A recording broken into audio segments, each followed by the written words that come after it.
ప్రభునందు ప్రియమైన శ్రోతలకు వందనములు. ఈ పోడ్కాస్ట్ కార్యక్రమం నాకు స్వాగతం. మీ అందరి కొరకు ఈ కార్యక్రమమును ప్రసారం చేయుచున్నాం. విని దైవాశీస్సులు పొందుకోగలరు. నమస్కారం మిత్రమా. చాలామంది ఈ రోజుల్లో ఎలా ఉన్నారు అంటే, నేనే అందరికంటే పైన ఉండాలి, నా మాటే నెగ్గాలి, నాకే అందరూ గౌరవం ఇవ్వాలి అని కోరుకుంటారు. అధికారం, హోదా కోసం పాకులాడే ఈ లోకంలో అసలైన గొప్పతనం ఎక్కడుందో తెలుసా? అది తగ్గించుకోవడంలోనే ఉంది. పరిశుద్ధ గ్రంథం ఫిలిప్పీలకు 2వ అధ్యాయము 5-8 చదివితే, క్రీస్తు యేసునకు కలిగిన ఈ మనసు మీరును కలిగియుండుడి.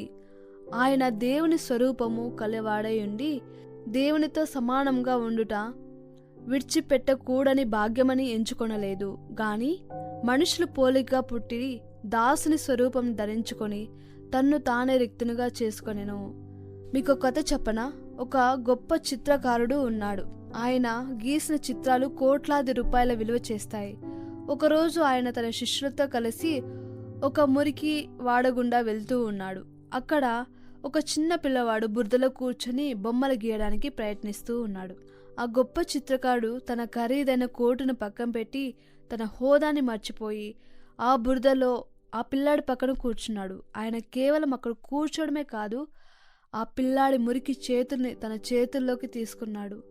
లోకం ఆ మురికిని చూసి అసహించుకుంటే, ఆ చిత్రకారుడు మాత్రం ఆ చేతుల్లో దాగి ఉన్న ఒక గొప్ప కళాకారుడిని చూశాడు. ఆయన పట్టుకున్నది ఆ పిల్లాడి చేతిని మాత్రమే కాదు, ఆ పిల్లాడి భవిష్యత్తును.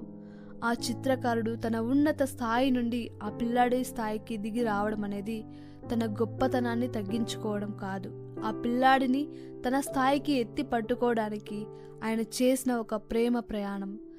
ఆ రోజు ఆయన ఆ మురికిని భరించకపోతే ఆ పిల్లాడికి ఆ విద్య అబ్బేదే కాదు, ఆ జీవితానికి వెలుగు వచ్చేదే కాదు. యేసు కూడా మన కోసం చేసింది ఇదే.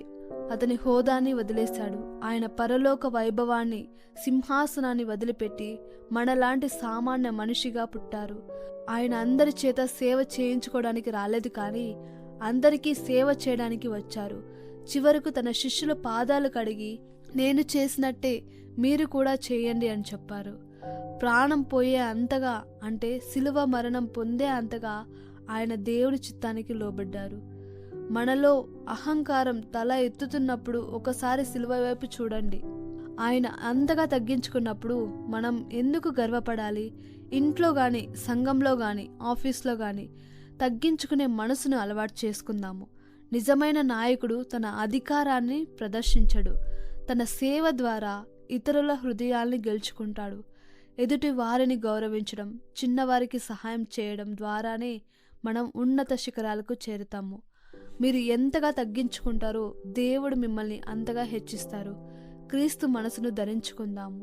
ప్రభువా, మాలో ఉన్న గర్వాన్ని తీసివేసి నీలాంటి దీన మనసును, విధేయతను మాకు ప్రసాదించు అని అడగండి. ఆమెన్. God bless you.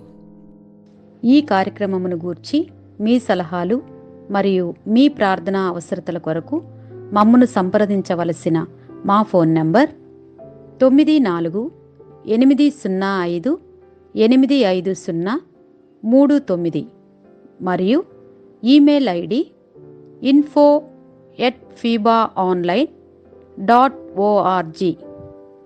మా ఫోన్ నంబర్ మరొకసారి 9480585039. Email ID info@fibaonline.org.